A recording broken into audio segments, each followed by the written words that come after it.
La vida de San Ignacio de Loyola, de mundano a santo. Íñigo, que era su nombre, fue muy buen escribano, pero los libros lo dejaban indiferente. Le importaba más jugar a los naipes, cuidar su ondulada cabellera rubia, esgrimir la lanza y galantear. Fue procesado por sus graves desórdenes. Se le vio en Pamplona arremeter calle abajo contra una multitud que no le guardó las debidas consideraciones. Y si no hubiera quien le detuviera, o matara a algunos de ellos, o lo mataran. Era, dicen los mismos compañeros de su vida cristiana, hombre metido en todas las vanidades del mundo, soldado ducho en travesuras juveniles y mozo pulido, amigo de galas y buen vividor. No obstante, se hacía querer de todos, porque era recio y valiente, muy animoso para emprender cosas grandes, de noble ánimo y liberal, y tan ingenioso y prudente en las cosas del mundo, que en lo que se ponía y aplicaba se mostraba siempre para mucho. La gran pasión de Íñigo a los 20 años era la guerra. Guerreando estaba en Pamplona en 1521 como ayudante del duque de Nájera, cuando los franceses sitiaron la ciudad. Se trataba ya en el castillo de rendirse, cuando Loyola se interpuso defendiendo la resistencia hasta la muerte. Resistió, efectivamente, como un héroe, hasta que una bala de cañón le dejó destrozada una pierna y herida la otra. Obligado a rendirse, el herido fue colocado en una litera y conducido a Loyola. Allí empezó la cura de los cirujanos. Quisieron atarle, como se acostumbraba en semejantes operaciones, pero él no lo aceptó. Sereno e inmóvil, aguantó la espantosa carnicería. Solo un momento se le vio apretar fuertemente los puños. Pronto advirtió que debajo de la rodilla le quedaba un hueso saliente, y no estuvo dispuesto a sufrirlo.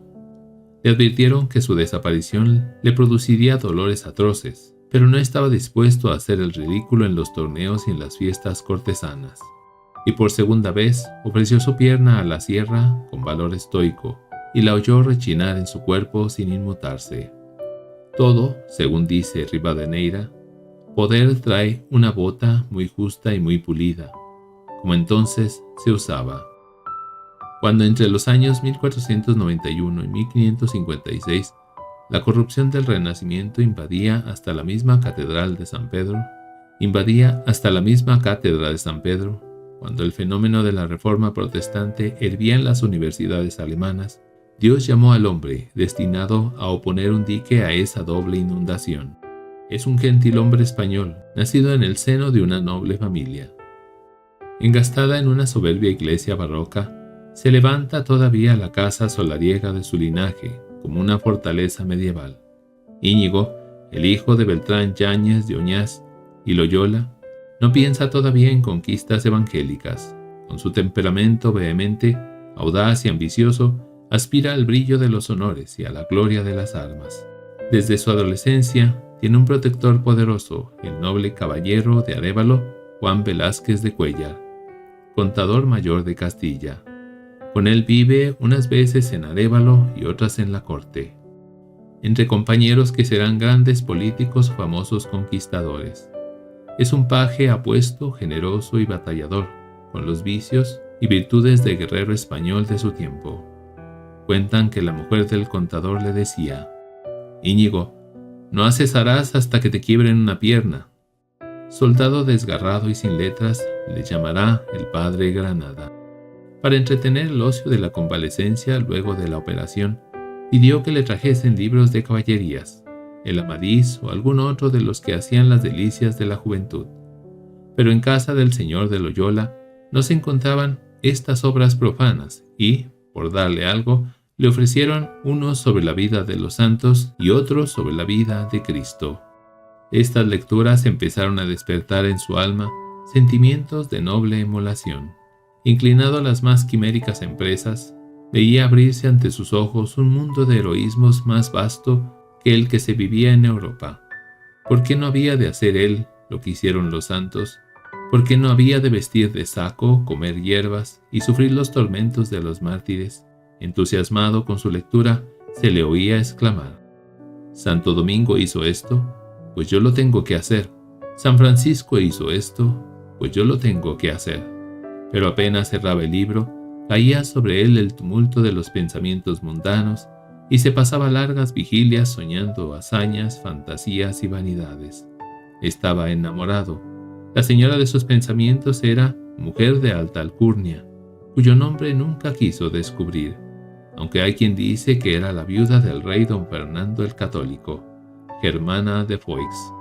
Poseído en ella tenía el seso, que se estaba embebido en pensar en ella 2, 3 y 4 horas sin sentirlo, imaginando lo que habría de hacer en su servicio, los medios que tomaría para poder ir a la tierra donde ella estaba, los motes, las palabras que le diría, los hechos de armas que haría por ella. Y estaba con esto tan envanecido que no miraba cuán imposible era poderlo alcanzar, porque la señora no era de vulgar nobleza, ni condesa ni duquesa, mas era su estado más alto que ninguno de estos. Solicitado por ideas tan diversas, empezó a examinarlas y compararlas entre sí, notando que las del mundo, aunque le deleitaban, dejaban su corazón triste y vacío, mientras que las de Dios le llenaban de consuelo y alegría. Poco a poco la gracia iba trabajando su espíritu, hasta que vino al fin la resolución irrevocable, una resolución como sabía tomarlas aquella voluntad indomable. Una noche se levantó del lecho, se postró de rodillas ante una imagen de la Virgen y prometió renunciar a sus antiguas vanidades. El caballero mundano quedaba convertido en soldado de Dios.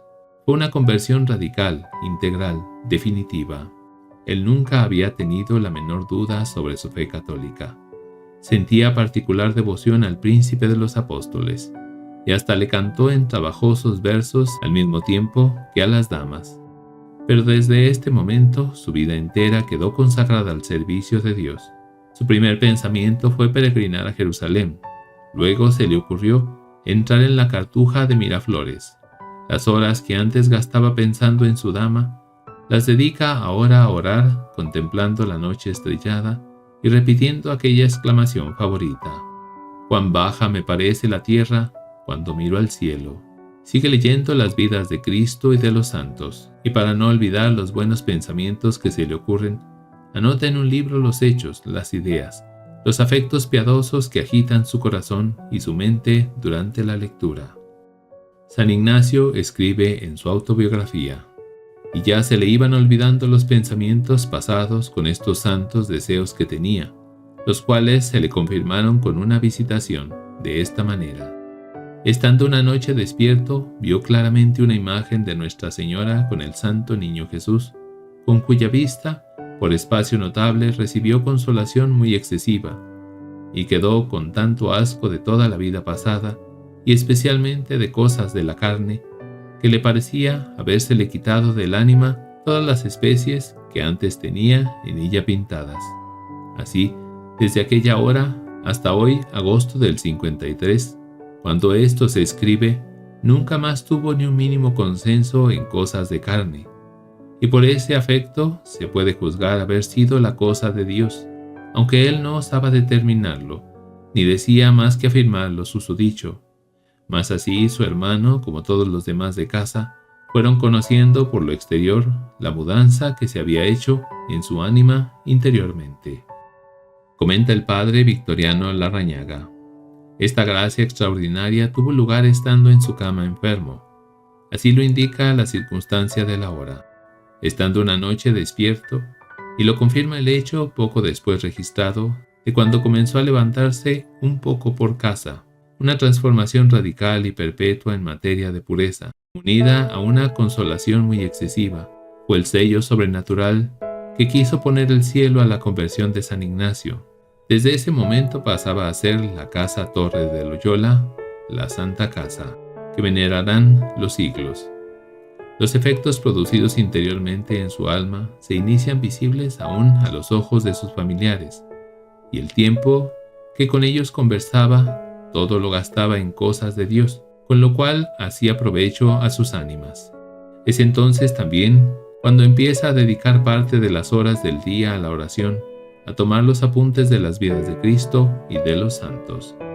Después de muchos meses de forzado encierro, empieza su mística aventura. Se arrodilla primero ante la Virgen de Aranzazú, Va luego a Navarrete para despedirse del duque de Nájera, su antiguo protector. Allí se separa de sus criados, solo, montando en una mula. Cuando se dirige en peregrinación a Montserrat, una alegría íntima llena su alma. Medita penitencias, peregrinaciones y hazañas por Cristo. Y para reparar su vida de pecado, se disciplina cada día hasta derramar sangre. En Montserrat se confiesa durante 3 días.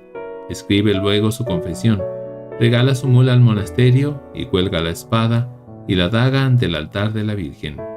El soldado vanidoso y ambicioso ha muerto para siempre, y ha nacido el general de la Compañía de Dios. Aquí empieza la parte más dramática de su vida. Su antiguo ardor bélico se dirige ahora contra sí mismo y contra los enemigos de la fe. Faltó poco para que en el camino de la montaña no apuñalase a un moro que atacaba a la perpetua virginidad de María. Extremoso en todo, quiso practicar todo lo que había leído de los héroes del cristianismo. El 24 de marzo de 1522, halló un pobre andrajoso, le dio sus vestidos de caballero y se vistió un traje que consistía en un saco de cáñamo, un pedazo de cuerda para ceñirlo y una alpargata de esparto para el pie derecho, que era el de la herida. Con estas galas y en la mano el bordón rematado en una calabaza, pasó una noche al pie del altar de la Virgen, según la costumbre de velar las armas de los caballeros medievales. Cojeando penosamente, llega a Manresa. Allí vive en un hospital y se pasa las horas muertas rezando en una gruta. Mal formado todavía en la vida del espíritu, se imagina que toda la santidad está en la mortificación. Pasa 7 horas en oración de rodillas, come lo que le dan de limosna, se disciplina 3 veces al día y él, antes tan ufano en cuidar su persona, se deja ahora crecer las uñas y el cabello. Se ríen de él, pero él lo sufre con paciencia. Nadie sabe su nombre. Por las finas facciones de su rostro, las gentes empiezan a sospechar en su vida algún misterio. Él solo se llama el peregrino. Después de 4 meses de una serenidad imperturbable, entra su alma en los más terribles combates de la vida interior. Va a empezar su noviciado. El enemigo le decía: ¿quién resiste una vida semejante durante 30 años? Pero esta prueba se le desvanece con esta sencilla respuesta: ¿quién me asegura que voy a vivir una sola hora? No tardó en advertir, en medio de la oración, olas terribles de tedio y amargura, que empezaron a hacerle dudar sobre el camino que había emprendido. Siguieron después los escrúpulos sobre su confesión, acompañados de tales congojas que hasta tuvo la tentación de arrojarse por un barranco. Se le veía llorando en su habitación y pidiendo a gritos el socorro de la divina misericordia. En aquel terrible trance, resolvió no comer ni beber hasta recobrar la calma. Después de una semana, le echaron de menos unas mujeres piadosas que escuchaban sus consejos, y tras muchas pesquisas le encontraron en una ermita de la Virgen tan extenuado que no podía andar sin tenerse en pie, y fue preciso que el confesor le negase la absolución para hacerle tomar alimento. Después se sintió repentinamente inundado de paz y alegría. Llegaron los días de los regalos y las consolaciones. Escribirá en sus ejercicios: en tiempo de turbación, no hacer mudanza. Según él mismo lo declara, Dios trataba a su siervo de la misma manera que un maestro trata a un niño de la escuela a quien instruye. Aunque no existieran los libros santos, añadía, estaría dispuesto a dar la vida por las verdades que en ellos se enseñan, solo por lo que en la contemplación se me ha comunicado. Un día, contemplando las cosas divinas en las cercanías de Manresa, se sentó en el camino, que pasa a la ribera del río Cardoner, y estuvo mirando el agua. Allí, según cuenta el padre Laínez, aprendió en una hora más de lo que hubieran podido enseñarle todos los sabios del mundo. Recuerda aquellos versos el doctor místico: este saber no sabiendo es de tan alto poder que los sabios arguyendo jamás lo pueden vencer, que no llega a su saber a no entender entendiendo, toda ciencia trascendiendo. Tenía visiones, coloquios con los bienaventurados y raptos de 8 días. Se había convertido en un maestro de la vida espiritual, y un grupo de mujeres que los maliciosos llamaban las íñigas, practicaban los ejercicios espirituales bajo su dirección. Así nació un librito breve y compendioso, escrito en un lenguaje sencillo e inteligible. Así nació el libro de los ejercicios espirituales. Sumergido en la meditación de las verdades eternas, o zarandeado por las tempestades interiores, Ignacio no cesaba de estudiar y analizar los diversos estados de su espíritu. El peregrino decía más tarde a uno de sus compañeros: observaba en su alma ya aquellos afectos, y se aprovechó de ello, y por ahí vino a pensar que podrían bien aprovechar a otros, y por eso escribió los ejercicios.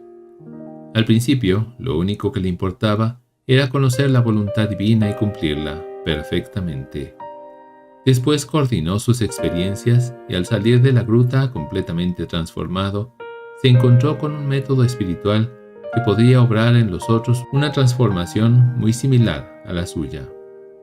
La sustancia de esa obra, que resume el trabajo íntimo realizado en su alma, data de estos días de Manresa. Más tarde, los experimentos que hizo con los otros le permitieron perfeccionar su sistema, que siguió enriqueciendo con nuevas aportaciones durante sus estudios teológicos y en el periodo italiano de su vida. La experiencia de los siglos ha confirmado su eficacia maravillosa para transformar y educar a las almas. Las causas de esta influencia, aparte del poder de la gracia, hay que buscarlas en la combinación y ordenación lógica de los diversos ejercicios, en el método, en la sabia disposición de las materias, fruto de un estudio profundo del alma humana. Escuela incomparable de hombres, de cristianos y de apóstoles. Los ejercicios no son para leídos, sino para practicados. Entonces es cuando tienen su eficacia, cuando producen corazones como los de San Francisco Javier, San Francisco de Regis, San Francisco de Sales, San Carlos Borromeo o San Pedro Canicio, y un largo etcétera. Críticos de todas las ideas han reconocido en ellos un edificio de armonioso, una verdadera obra de arte de unidad perfecta, un género enteramente nuevo y peculiar, todo resumido en la invitación de Cristo: toma tu cruz y sígueme, cuya esencia es la renuncia. Sin embargo, lejos de abatir las fuerzas naturales, las intensifican, purificándolas de lo inferior y bestial, dirigiéndolas hacia un ideal más alto y potenciándolas con la ayuda de la gracia. Si dan la paz al alma, ya que su efecto es siempre un robustecimiento de la personalidad, orientada y polarizada en Dios. Son la obra maestra de una pedagogía. Se ha reprochado la excesiva importancia que se da en ellos al razonamiento. Se ha dicho que la meticulosidad de las reglas es contraria a la operación del espíritu, pero es que San Ignacio ve en el razonamiento la base sólida de toda convicción. Para él, no puede existir renovación sin convicción profunda. Por lo demás, su método, con todas las apariencias de regularidad mecánica, es siempre respetuoso con los movimientos del espíritu, que mueve a su ánima devota. Hay que tener también presente que él solo establece el método de la oración ordinaria. Aunque conocía las alturas de la contemplación, no se ocupa en lanzar el alma hacia ellas.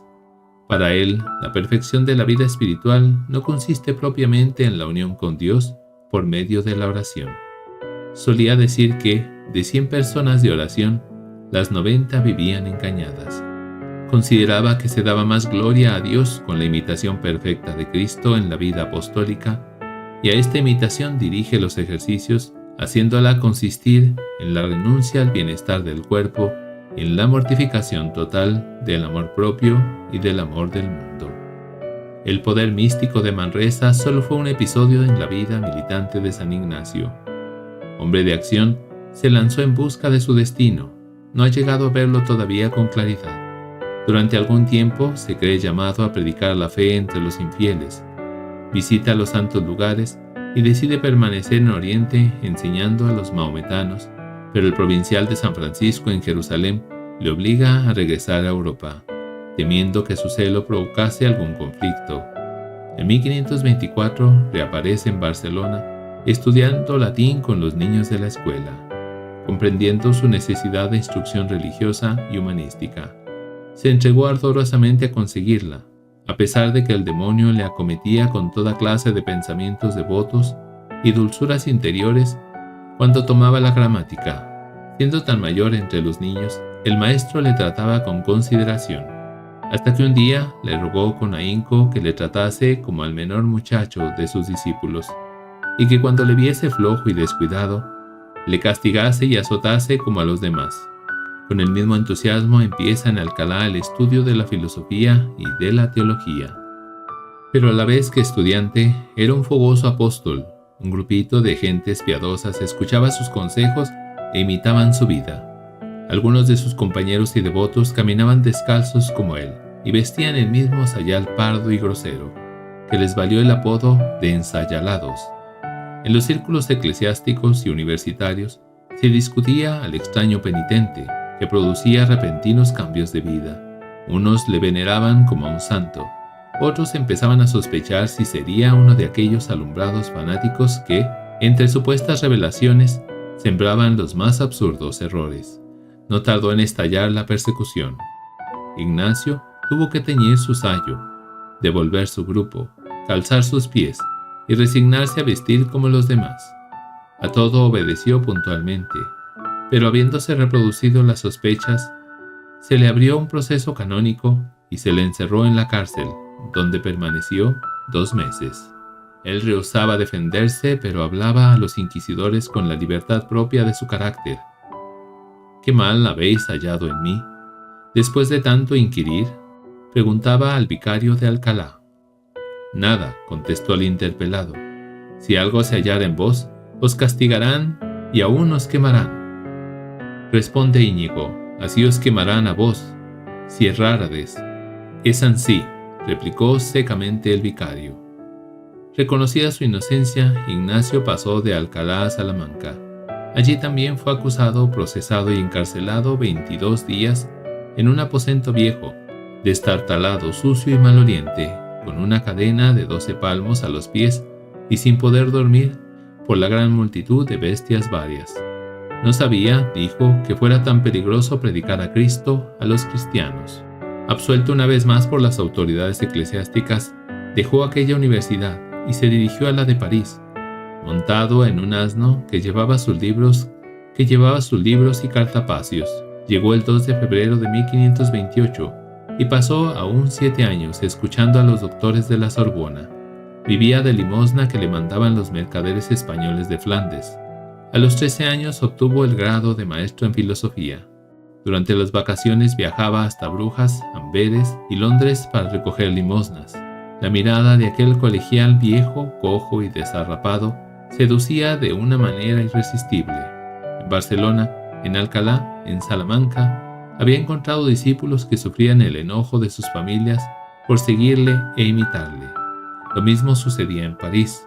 El primero que se le juntó fue su compañero de celda en el colegio de Santa Bárbara, el saboyano Pedro Fabro. Después ganó el alma ardorosa del joven profesor navarro Francisco Javier. Siguieron Diego Lainez y el toledano Salmerón, el portugués Rodríguez de Acevedo y el joven Alfonso de Bobadilla, Valentino. El 15 de agosto de 1534, seguido por estos 6 en la colina de Montmartre, en una capilla dedicada a San Dionisio, perteneciente a las monjas benedictinas, oyeron la misa celebrada por Pedro Fabro, que era el único sacerdote. A la comunión, Fabro se volvió a sus compañeros con la sagrada hostia en la mano. Arrodillados los 6 en torno al altar, fueron pronunciando uno a uno sus votos. Después, bajaron y se sentaron alrededor de una fuente y celebraron un frugal banquete con pan y agua. La alegría era tan grande y el fervor tal que se les pasaron las horas sin sentir, alabando a Dios, manifestando los afectos de sus corazones. Al año siguiente, Ignacio se dirigió por última vez a su tierra para restablecer su quebrantada salud. Aún no saben qué es lo que Dios quiere de ellos. Por lo pronto, deciden ir en peregrinación a Tierra Santa. Los iñiguistas de la Sorbona dan a su sociedad el nombre de Compañía de Jesús, y su jefe empieza a llamarse Ignacio, alentado por una visión famosa ocurrida en la iglesia de la Estorta, en la que Cristo le dijo: en Roma os seré propicio. Ignacio viaja a Roma con 2 de sus compañeros, dispuesto a dar el paso decisivo. Aún sigue en la incertidumbre más completa, pero su alegría solo puede compararse con la que sentirá Francisco Javier al entrar en la capital del Japón. No sé lo que me espera en Roma, decía, ni si quiere Dios que muramos en cruz o descoyuntados. Solo sé que Jesucristo nos será propicio. En Roma, frialdades, indiferencias y persecuciones. En los púlpitos se desautoriza a aquella compañía de sacerdotes reformados. La causa de Ignacio parecía perdida, cuando vino en su ayuda la influencia de algunos hombres poderosos, ganados por la práctica de los ejercicios. Príncipes, cardenales y embajadores empezaban a sentirse transformados por la magia de aquel libro prodigioso.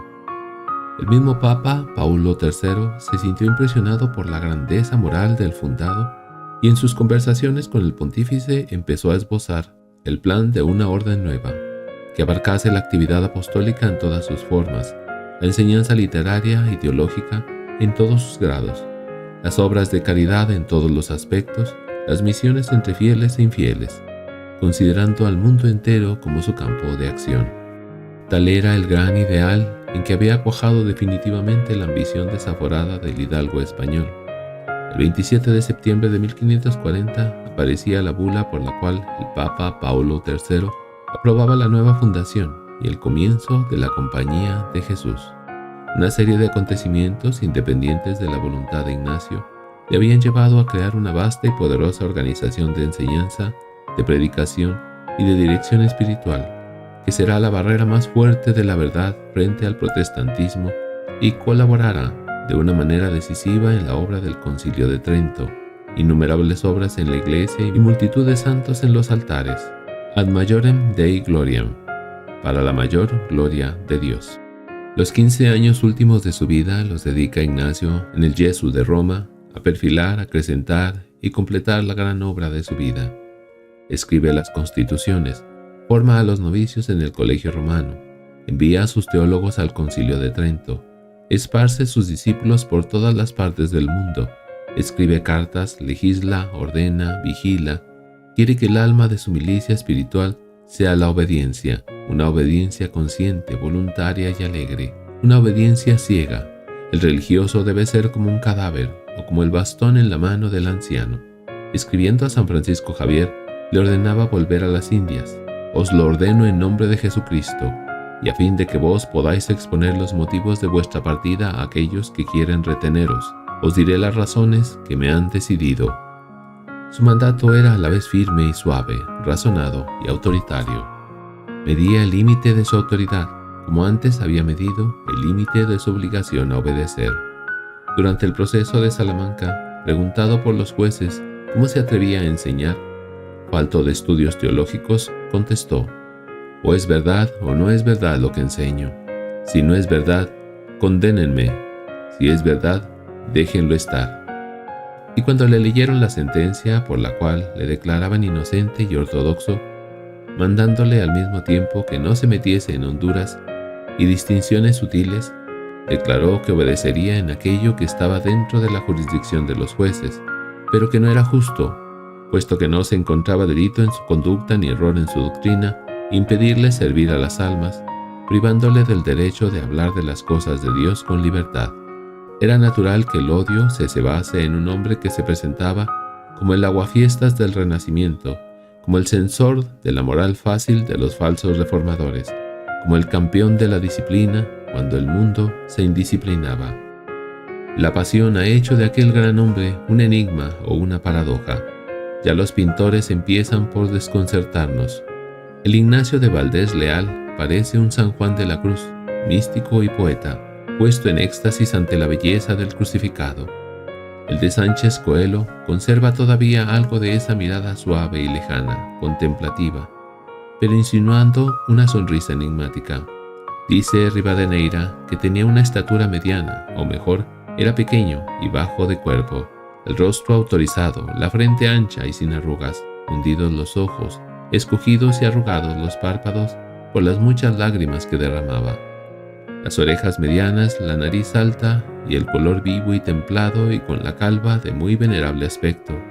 el rostro alegremente grave y gravemente alegre. Su serenidad alegraba y con su gravedad componía a los que le miraban. Al trazar el retrato de su alma, se le ha representado como un luchador y un contemplativo, como un fino político y como un hombre que encausa exclusivamente su vida hacia el orden social, como un corazón vehemente y como un temperamento frío y calculador, como una inteligencia de ideas amplias y vigorosas. No era un sentimental, sino más bien cerebral. El castellano de sus ejercicios peca de seco y premioso. Él aprendió el castellano en Arévalo, pues su lengua materna era el vascuence. Toda la vida de Ignacio está en el lema que señaló a la compañía: Ad maiorem Dei gloriam, para la mayor gloria de Dios. Este pensamiento sublime da unidad a todas sus acciones. Podrá sentir vacilaciones en ciertos momentos de su vida, pero hay una cosa que la ordena y armoniza por entero desde que deja el servicio del emperador y recoge y encausa la corriente de sus energías, su ingenio, su fantasía, su memoria, su prudencia y tenacidad, su temple de hierro y su ojo infalible para tomar la medida exacta de las personas y las cosas que hacen de él, sin dejar de ser un enamorado de Cristo, el tipo perfecto del hombre de acción. Su fuerza superior, alma de su alma, es el deseo de la gloria de Dios, que le llena y le consume. San Ignacio, dice Papión, es el más católico de todos los santos. Su don de lágrimas es tan excepcional que pocas veces habría sido igualado entre todos los santos católicos, ni por los mayores santos contemplativos de la Iglesia. En los primeros 40 días, dedicados a la elección de la pobreza de las casas e iglesias de la compañía, llegan hasta 175 las veces que nos habla de sus lágrimas, es decir, que por término medio venía a derramar lágrimas 4 veces por día. Llamaba la atención ante todo su misma abundancia, como él anota, viniendo en mucha grande devoción y muchas lágrimas intensísimas, cubriéndome tanto de lágrimas, con tan gran efusión de lágrimas por el rostro, un cubrirme de lágrimas y de amor. Su diario es un caso asombroso de llevar la contabilidad de las lágrimas. El día que no llora más que 3 veces, se siente desconsolado. Temió quedarse ciego de tanto llorar, y no podía, sin mucho dolor en los ojos, salir al sol y al aire. Es amoroso, no sentimental. Vive la mística del servicio, y su virtud preferida es la obediencia. En su mesa solo tenía el Nuevo Testamento y el Gersoncito, la perdiz de los libros espirituales, el Kempis. Ignacio de Loyola fundó la Compañía de Jesús en el año 1540 y fue elegido primer superior general. En el año 1535, un año después de haber emitido sus primeros votos, llegó a Valencia, donde residió a lo largo de varios meses, y en 1542 fue nombrado prior de la Cartuja de Portacelli en Valencia. Continuó vinculado con la ciudad de Valencia, donde decidió levantar un colegio jesuítico en 1544. Años más tarde mantuvo correspondencia periódica con los jesuitas de Valencia y especialmente con Santo Tomás de Villanueva, arzobispo de Valencia entre 1544 y 1555, con quien le unía una estrecha amistad. Murió el 31 de julio de 1556 en su celda de la sede de los jesuitas en Roma, como consecuencia de una larga enfermedad ligada a la vesícula. Fue beatificado el 27 de julio de 1609 por el Papa Paulo V y canonizado el 12 de marzo de 1622 por el Papa Gregorio XV, y su fiesta se celebra el 31 de julio. San Ignacio de Loyola ruega por nosotros.